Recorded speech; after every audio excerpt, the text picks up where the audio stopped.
Yo, this is WSoul13 bringing you Raid Shadow Legends. Hey everyone, and today, just like we promised, our What's Next? What's next in Raid, right? So, let's see if, let's see what the game is going to look like in the future for free-to-play low spenders. You know, this is most likely going to be some kind of end game content with some, something early gamers can also sink their teeth into, but we'll see. We'll see what they have in The store. series is back on track. It's been a long wait, but don't worry. We're sure you're going to love what's in store. Let's start with the big stuff. Introducing Awakening. We've been working on this for a while, and we're finally ready to share an overview with you. Awakening is a huge feature, and there's a ton to explore and experiment with. Think of it like we took the best parts of Masteries and Ascension, then mashed them together for some tasty raid goodness. We'll tell you how it works in a minute. First, let me tell you why you should care. Alright. It looks like they want us to re-summon all our guys. Okay. Let's give this a chance. I want to see exactly how the summon mechanics work and what kind of rewards you're going to get. Hitting your champions lets them align to a divinity of your choosing to get blessings that will help them in battle. These blessings are like super-powered passive skills that boost stats and give your... Okay. Alright, let's take a look at what these blessings do. Alright, so blessings is basically, it's another kind of... like a passive ability probably, or like another mastery, and they're probably supposed to be extremely strong. So partially fill this champion's turn meter whenever a debuff is placed, spread or transferred onto them, occurs once per enemy turn.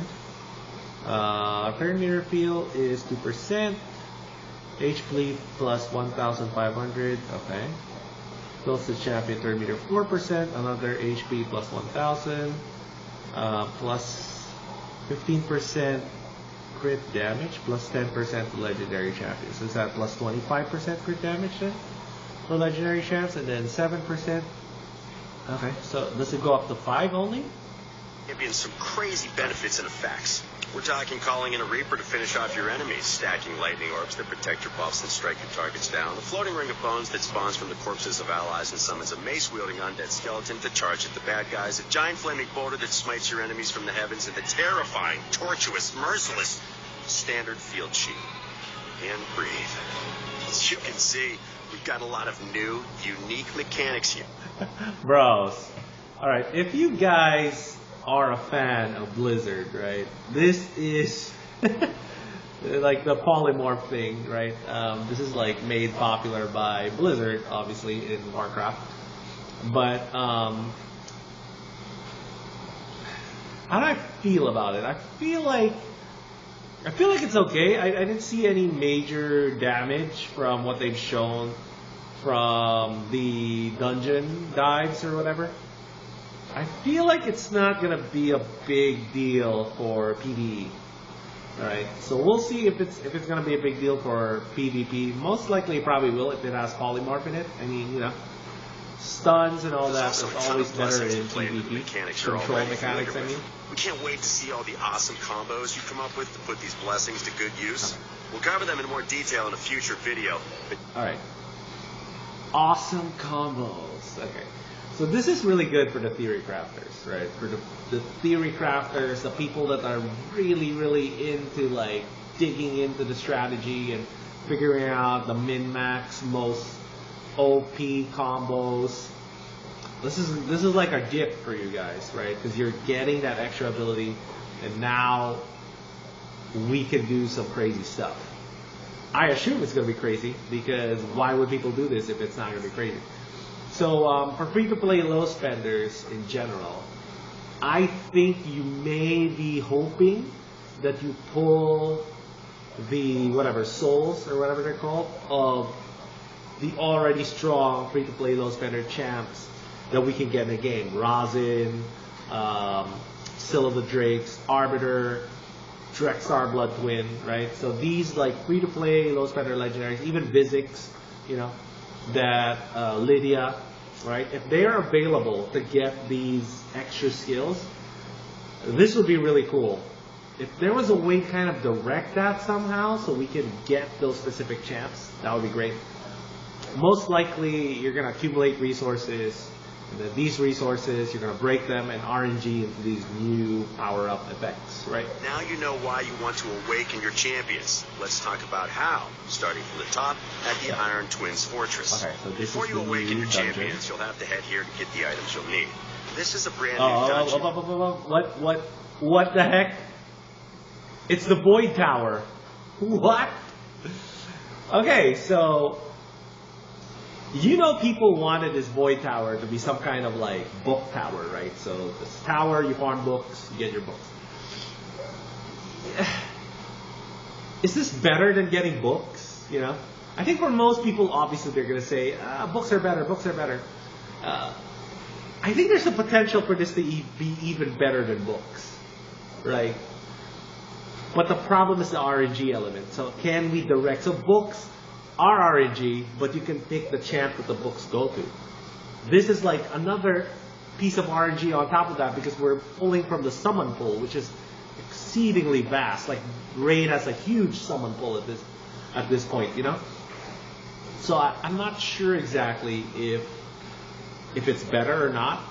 I'm leaning more towards if we can figure out a way to direct that RNG, and I'm pretty sure they're gonna figure out a way to do that, like 2x events, 10x events, guaranteed summon events for these souls. I'm pretty sure they're gonna do that. I mean, it's impossible that they won't do something like that, right?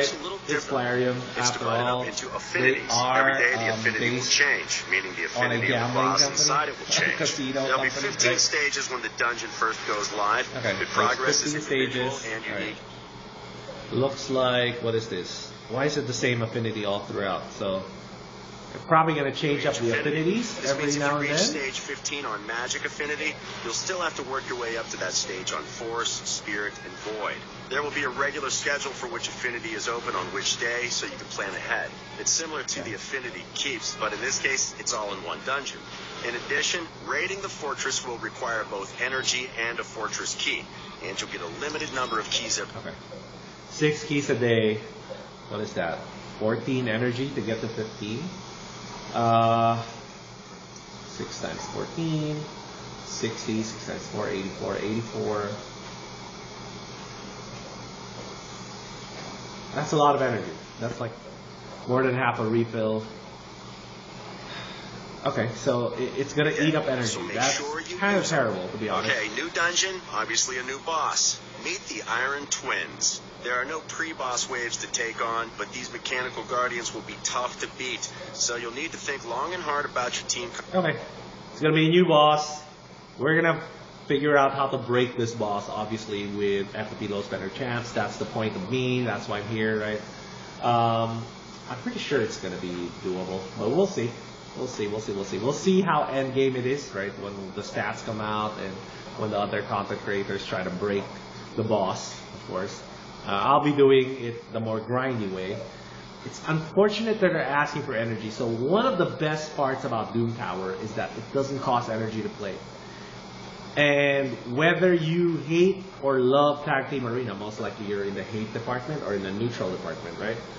Whether you love or hate Tag Team Arena, the one thing it does do right is that it separates the resource from regular arena for it, right? So if you choose to play, it doesn't deter your regular arena progression, which is good. This one is going to deter your progression because before you're you going to even be set energy. foot in battle. First, the Twins' attack and defense stats gradually increase throughout the battle as they use their skills. And their stats grow faster for every champion on your team that doesn't match the boss's affinity. That's why the dungeon works like it does, and why affinities really matter here. On top of that, your champion's own stats affect how quickly a special debuff stacks on them, and this is a big danger. Okay. So I'm pretty sure, although I think the knee-jerk reaction for everybody is going to be like, we're going to run all affinity teams. Because they're affinity, and you do sacrifice bringing in positive affinity against him, if that positive affinity champ will help you really progress to the boss, it might be worth it to take up that buff that the boss will get. I mean, I think it might be worth it. Since the stats are constantly going up, obviously you're going to want decreased attack and decreased defense and damage mitigation, stuff like that. So it's very similar to bosses we already have. The Iron Twins' attacks. And for today, that's all we're telling you. Now, if you do manage to take these guys down, you go home with some valuable new items. Soul coins and soul essence. There we go. So that's the currency. That's probably the currency we're going to use to buy the souls, or whatever they're called. And right off the bat, I'm going to make a prediction right now on how we're going to make teams to beat the Iron Twins. I think they're going to be very similar to the teams we used to beat Celestial Griffin. So it's the same thing. There's like this uptick mechanic where the boss gets stronger over time. So the types of squads you're going to want to bring to this guy will probably be something like the squads you bring for Celestial Griffin already. But we'll see once the mechanics all come out. So pretty sure that core of Drex, Seal of the Drakes, and Spirit Host is still going to be a thing here. I just don't know how bad it'll be to bring two different affinities into this fight. Maybe the cap will be one, like you can bring one different affinity guy into this fight. We'll see. We'll see what happens and how, like, where the breakpoints are. It looks like 11, you got a breakpoint. I'm pretty sure 15 is gonna be a breakpoint, right? In terms of like, getting the eternal soul essence. These things are why you came here in the first place. And once you've got some, you'll be heading straight to your bastion, to an all-new building, the Altar of Souls. This is where you'll be awakening your Where have I heard Altar of Souls before? It sounds like I think an altar is what you build for Warcraft 3, right? I mean, raid is very to summon heroes. To awaken any champion, you'll need their specific soul or parts of their soul. This is what I'm talking about. They want us to re-summon our champ pool. You know, that right there is not cool. And if this market is going to work like the regular market, where you're going to refresh and you're going to have the resources available now to buy the souls specifically that you want for your champ specifically. It looks like the advice here that I'm going to give you a preview of the advice I'm going to give right now is Diamond Hand, bro. Freak, man. I mean, yeah, it looks like this is going to be another situation where you're going to have to Diamond Hand those souls, bruh. So keep that in mind if you do get the souls. Try not to jump the gun and break all of them all at once. I think over time the value is just going to go up. It has to be theirs. Of you holding on to these Death Knight soul to awaken Turtle, for example. In fact, you can't awaken common or uncommon champions at all. Sorry, DK. Maybe someday, if you can realize your potential. So, like champions and like Ascension, souls have different numbers of stars. This is their awakening level. Each champion can be awakened through 6 levels of awakening, and the only limitation is that they can't be awakened more times than they've been ascended. There are 2 types you can use, Perfect Souls and Split Souls. Perfect Souls will awaken a champion to exactly the awakening level it says on the box. No more, no less. No hoops to jump through. Split Souls, on the other hand, only have 1 star filled in bright red, easy-to-see colors. It can only be used to awaken a champion to that specific level. So, to awaken a champion to level 4 awakening with a 4-star Split Soul, they need to already be at level 3 awakening. No. That is a terrible mechanic.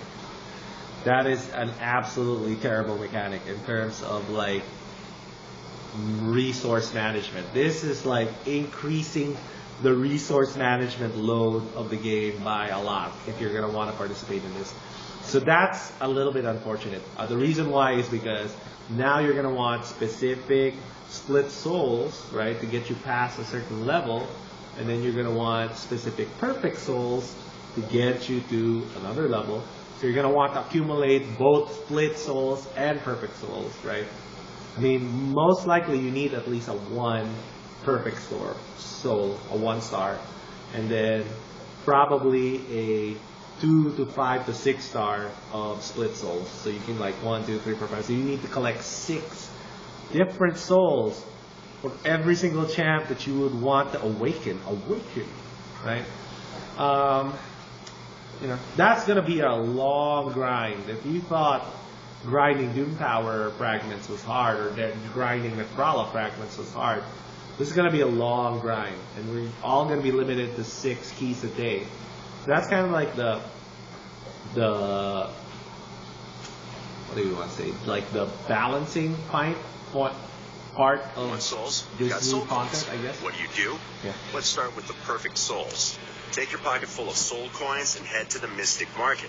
This is where you'll spend your hard-earned soul coins to get soul stones. Grab what you want, then head straight to the Soul Stone Summon tab. Here, you'll use those soul stones to summon, well, souls. You might notice this interface looks familiar, and you might also notice that there are 3 types of soul stones: mortal, immortal, and eternal. Summoning souls via soul stones will always give you perfect souls. The better the soul stone, the better your chances of getting higher level souls for higher rarity champions. It's similar to summoning champions. You even have a soul collection that works just like your champion collection. But there is Wait. Every time you summon, it's always going to be a perfect. So it brings you to that star level. To that awakened star level.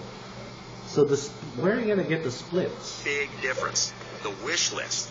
There are a lot of champions in Raid. Finding the right type of soul for the... Okay, so you can direct your luck. Alright. Wow, this is really good. So I think right off the bat, we're going to want the free-to-play low-spender champs on that wish list. Even the rares, to be honest. So like, I'm seeing like an awakened rare might be a thing. It might be a thing. So we'll see. We'll see once they put out all the awaken stuff. But if there's something in there that decreases cooldown or increases buff duration, somebody like Spirit Host could be really, really good to awaken. If there is something in there that increases debuff duration, or like puts a poison chance, puts a burn chance, your Kale could really, really benefit from that, you know? So, right off the bat, this I like. This right here, being able to direct your luck. Anything that allows you to direct your luck is good. So that is a great mechanic right there. I'm a fan of that. Sounds pretty daunting. So you'll be able to add some champs to your wish list. This will increase your chances of finding their perfect souls. So you have free 2x on all the time. That's perfect. So I guess this 2x is not really a 2x.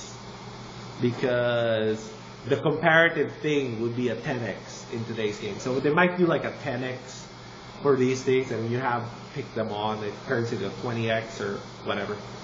Or maybe they'll just put it out as a flat 10x. So right now, it's technically not worse than a 10x. It's like a 10x epic, and you're pulling sacreds all the time. That's what it's gonna feel like. But instead of 10x, it's gonna be a 2x. So it's still a really small chance of you getting your guy, unfortunately. But, you know, something for nothing. To get split souls, you'll need to exchange your soul essence at the Soul Merchant. The Soul Merchant will let you get the exact souls you need for your champions. Here we go. This is where you get the split souls. Okay, so you're going to have to refresh this market, look through the thing, find your guy. Okay, that is going to be a little bit annoying. So, I want to tell you something right now about why D3 was so bad when D3 came out. They introduced a shop in D3 that players ran. So you had your store, you'd sell your gear there. What was the problem? The problem was players did not understand how to price items. Surprise. That's like a skill almost nobody has, honestly. Like, understanding price is something almost nobody understands. And gamers probably in general are terrible at understanding price. I mean, you know. And it shows, because what ended up happening in D3, vanilla D3, was Nobody played the game anymore. They just refresh the market over again. So is this going to be a thing here? Exactly the right level Are we just going to look at this market over and over again? To see what's in stock. You don't want to miss out on the exact soul you've been looking for. I can feel what you're thinking. What if I get a soul for a champion I don't have? Yeah. You can always keep them for later. But if you don't want to do that, just head to your soul collection and sell your soul. That sounds scary, but hear me out. They're not your souls anyway. They're your champions. So why should you care? Selling souls gets you more soul coins, which you'll then use for more soul stones or soul essence, and then more souls. You'll almost always have extra souls, so this is a nice, easy circle that helps make sure you're always moving forward on your hunt for souls. All right, so once you've got your souls, you will awaken your champions. Head to the Awaken tab, select your champion, choose your souls, and boom, awakened. Now it's time for the big payoff. Blessings. Once awakened, every champion can choose to align to one of several divinities: light, dark, war, and chaos for now. Each divinity has their own blessings. Blessings are limited by a champion's rarity. So rare champions can only receive rare blessings. Epics can have either rare or epic blessings. And legendary champions can choose any blessing they want. Each champion. So it is going to be gate kept a little bit. Unfortunate. So it looks like rares will not get the best blessings in the game. I mean, how do I feel about that? I feel like it's okay because the rares are really good in the game. So if we strip this away, this entire mechanic right here, the rares are still really powerful. Like they don't have empowerment for rares and epics, right? But you do get the faction guardians for rares and epics. They're not as good as the faction guardians for the legendaries. Flip side is you're never going to fill up the legendary faction guardians. You're a free-to-play or low spender. So it depends. I do want to see what the rare blessings are going to be. I'm hoping some of them are good for PvP. Not PvE, sorry. Like, that is the minimum. I think the minimum should be that there should be the best PvE blessings should be on the rare or epic slots. That's my opinion. And then I think the best PvP blessings should be reserved for the epic and the legendary spots. Hopefully they do it that way. We'll see. I mean, you can only choose a single blessing. So picking the right blessing for your usage is key. There are 6 levels of blessings, but we made it easy. You don't have to upgrade them individually. They're all simply tied to your champion's level of awakening. Awakened champions can have either rare or epic blessings, and legendary champions can choose any blessing they want. Each champion can only choose a single blessing, so picking the right blessing for your usage is key. There are 6 levels of blessings, but we made it easy.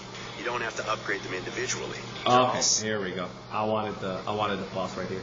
So this is an example of a 6-star blessing. Bonus damage inflicted by each lightning orb stack is equivalent to 5% of an enemy.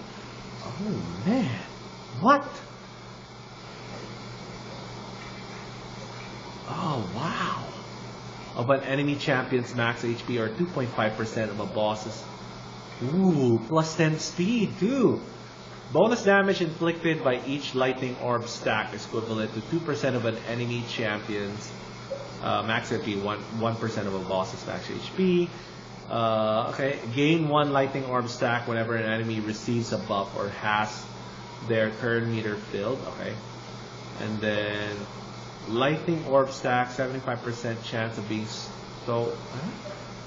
chance to protect a random buff from being stolen. Oh, okay. Well, you gain a lightning orb stack whenever an enemy receives a buff or turn meter is filled. Okay, this could be strong in some bosses. How many stacks can you have? Does it say? It doesn't say. Huh, interesting. That is strong. That is super strong. Champion's level of but it's a legendary Awaken a champion 6 times, and they'll have access to the level 6 benefits of any blessing they choose. And that's awakening in a nutshell. Told you, it's enemy big, max HP damage. But that's not everything. We're also bringing out a new type of event for special occasions. Right, Deck of Fate events. You'll earn Fate points from a bunch of in-game activities, like raiding dungeons, leveling up champions. Right off the bat, I played Mobile Legends a lot. This is very similar to what I've seen Mobile Legends do, is that they come up with these like weird events with like a gambling mechanic, so like you flip open cards or whatever, or you spin a wheel, and you get these ticky-tack rewards, which aren't the best rewards. It looks like this is going to be opening shards, the usual stuff. You'll then use those fate points to flip cards. Whatever you flip over, it's another get to keep as a resource, reward. probably a limited There's another layer. resource. There are 3 rarities of cards, and if fate is on your side, and you flip 3 cards of the same rarity one after another, you'll get a bonus reward. A fate chest containing a bunch of awesome items. These Deck of Fate events will be used to get more from your everyday rating, which is something we think everyone can get behind. Keep an eye out for the first event later this year. Those are the 2 big features we wanted to talk about today. You get a Here's a legendary bit of though. eye That's candy actually before we finish. really good. First, champion skins. We've got more in the Champ pipeline, and we think you barbarian fans out there are going to love them. Including this more literal spin on everyone's favorite warrior queen, Syl of the Drakes. Nice. And as always, we've got more champions coming. I'll let the images do the talking here. It's a gotcha Most game. of these are in their final stages of Yeah, development. so it looks like you'll that's be it, seeing huh? them popping out of shards sooner rather than later. Let us know what kind of champions Not- you'd like to see added. Okay. As far as new content goes, Doom Tower has been the best new content that Raid has put out. And all the other content other than Doom Tower has not hit the mark for me. So like Tag Team Arena has not hit the mark. Hydra is like almost there, man. I feel like it's one more tweak away from being really, really good. So right now, I feel like it's still very restrictive for newer players, and it's not friendly on auto. So they need to figure that out. They need to make it auto-friendly somehow, some way, right? So I think for newer players, it's still kind of a chore and not really a good spot to be in to try to farm Hydra. Even for like a later game player, you know, it's very hard to farm Hydra. And then the Twin Tower, Iron Twins. I feel like this is the second best new content the game has seen. So it's still under Doom Tower. Nothing has quite gotten to the level of Doom Tower. I feel like Doom Tower is the best content, new content from like the vanilla game or whatever, like, or like the post Faction Wars raid. I feel like Doom Tower is still number 1, but this Iron Twin Tower might be number 2. So, you know, it's pretty good. It is pretty good. I feel like people are gonna want to play this, and I feel like, especially earlier in the game, if you're free to play low spender, your goal should just be accumulation. You're just accumulating all these fragments and coins and stuff, and then we're gonna wait for events that will incentivize us to spend our resources. That's the way Raid's always played, and I'm pretty sure it's gonna be similar here. So I'll see you guys next time. Peace out.